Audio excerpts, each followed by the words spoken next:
Hey, what's good? It's TNS, Time and Space. We're on the move. Soul Central TV, Soul Central Magazine. Once again with Eric Biddines, now one half of the duo. Golden Rules. Golden Rules. Tell me about that. I mean, I know we picked up before you were doing the solo thing, but now tell me about how Golden Rules came about. Golden Rules pretty much came about just some random early 2013. Paul White, a producer in the UK, sent me some beats, and for whatever reason I just recorded to him, sent it back. 4 songs turned into 20 plus songs, and we ended up getting a deal with Lex Records in London just off of those songs alone. So y'all connected like via social media? Twitter.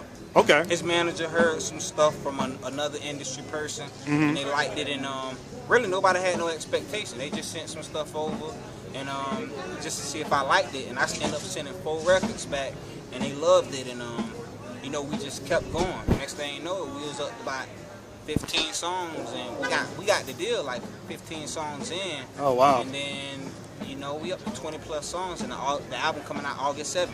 Congratulations on that, by the way, the deal with Lex Records. Yeah, appreciate it. No doubt, definitely. You come a long way.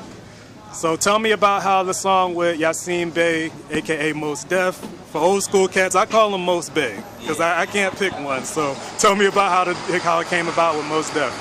Well, that was dope because, you know, the UK manager, Alex Chase, he have relationships, and it just worked out where they played him the song, an early version of it, and he loved it, and he wanted to hop on it. So, okay.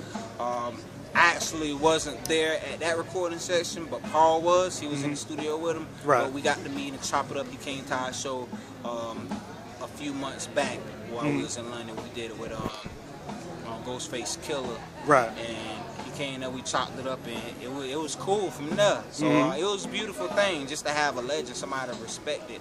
Right. You know, even want to be on a joint with you, because most Def don't really make appearances like that. Of course, yeah, that's definitely amazing. How'd the name Golden Rules come about? What made you guys choose that name? It's one of those things that it just happened naturally. You're not really searching for an identity. Right. And we was at one point just gonna go with our names, and right. we was just throwing some stuff out, and Golden Rules just stuck. Right. Golden Rules just stuck, and you know, I got gold teeth, and yeah. You know, Paul, he don't follow rules, he follow his own rules. I like with that. His production style, and it kind of fits. So it's a dissection, but it's for yeah. the most part unified. So. Yeah, that's like a new school Ebony and Ivory. I love it. Yeah, I love it. That's even. I'm gonna start saying that. No doubt, definitely. So with the album, how is this album different, or how is it, you know, working as a duo versus doing your solo albums like Planet Coffee Bean 2 and stuff like that? It is very different because I'm usually open to taking in so much, and with this we was really narrowed down to like what we was even working with. Like right. when we knew it was getting serious, like we knew it was just me and him. It wasn't no outside producers. So you automatically, at least that was a load taken off you, just as far as like shopping for sounds and like right. different feelings. Like everything just clicked naturally. So the album itself already sound like one because it's from one producer and one sound. So right. that was I want to say it was kind of a challenge, but it was a good challenge. Right. Because it was so easy that I'm not used to things being that comfortable, like right. happening that naturally. So, you know, it was some points that I was like actually fighting it because like I didn't know where to go because everything was like right there in front of my face. Right. Now also too, with you being a successful solo artist, what even made you open to doing to being a part of a group or a duo? Because a lot of people, they always talk about the spotlight being on them. You know, everybody thinks about just me. So what's made you receptive to including other people? Because for one, it was in the UK, it was in London. Right. So it didn't clash, and at the time, I just had some downtime that week, and I recorded the 4 songs. So I didn't think nothing of it.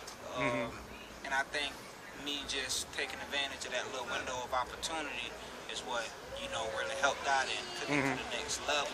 Okay. So, it's that's the only reason I did it, really. I didn't know what was going to happen with it. Right. And it ended up working out because, it's obviously all my vocals, Right. but it also get to introduce me to an entire different set of people. Right. Because the things that I did on this album, I would never do on my solo, Right. my solo joint.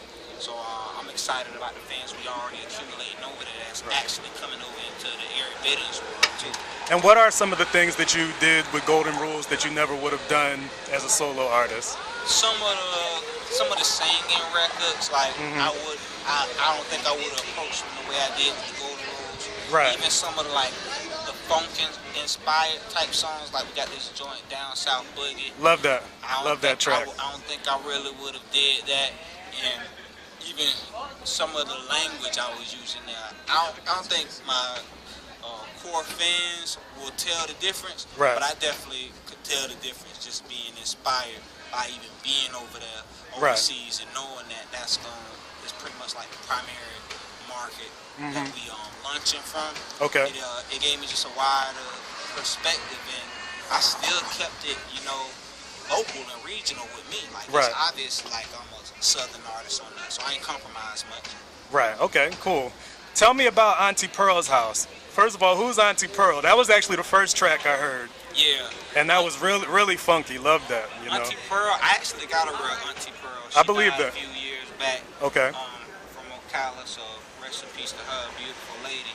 And when we made the song, it just had this real country backyard feel, banjo juke joint feel to me. Right. And Alex, the UK manager, I manage Golden Rules, he sent it to me and man, I hear you on this. And Right. it was just a beat alone itself, and Okay. we ended up doing it. And that was one of the first songs we put out because it was so different and it ain't sound like nothing. And we, named it appropriately in honor of my Auntie Pearl because I mentioned it in the beginning. Right. And actually take you back to that really backyard roots of me growing up in Ocala. I was there until I was 6 years old. Now you mentioned the new label Lex Records. You mentioned the manager.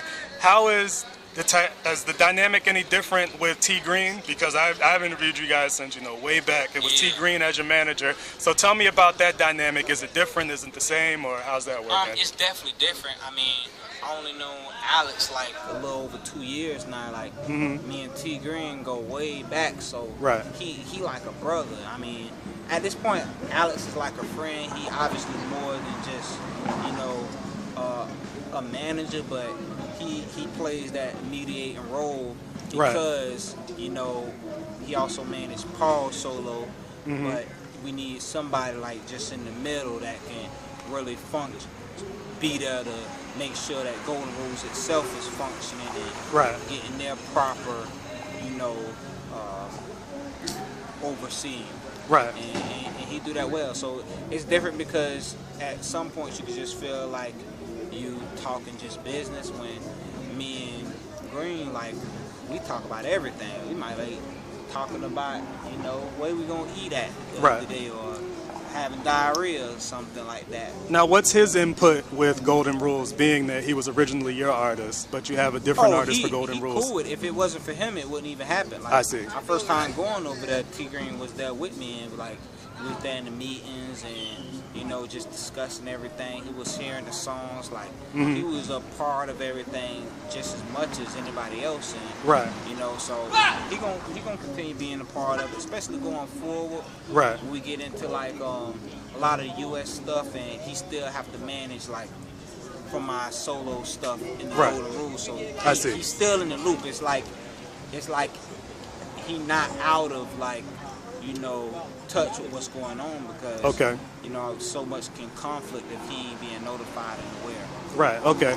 Speaking of, collaborating and working together, tell me your thoughts in the midst of this Drake and Meek Mill's beef about ghostwriting. Tell me your thoughts about ghostwriting as a successful artist.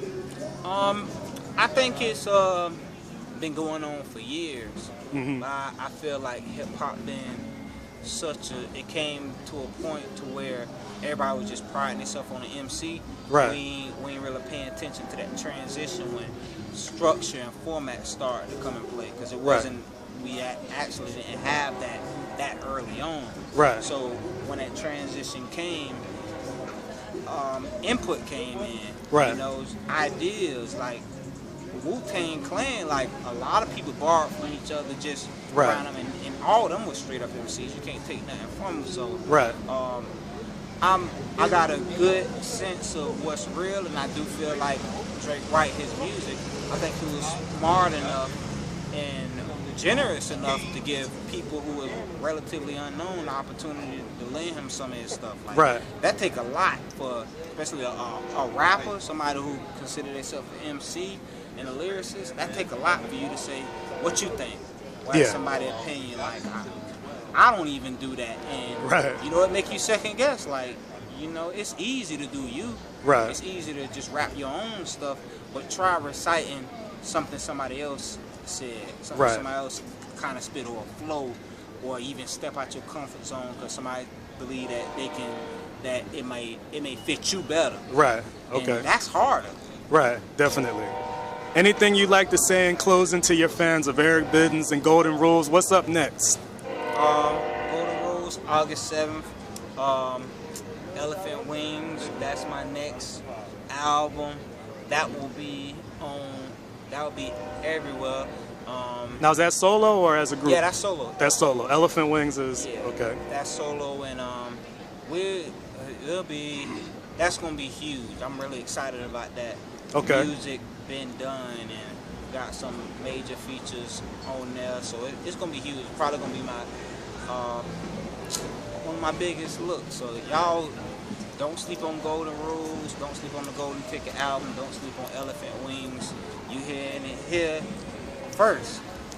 Last thing, what does it take out of all these artists out here? You know, I see you love to reach back and give back, and you're at the local open mics. What would it take for somebody local to collab with you at this point?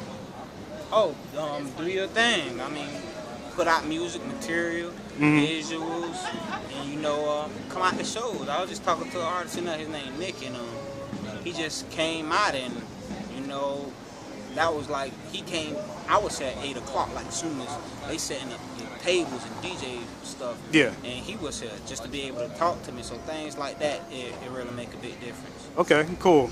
Well, hey, I appreciate it. Once again, Soul Central TV, Soul Central Magazine, we on the move. Eric Biddines, one half of Golden Rules. It's TNS. That's what's up.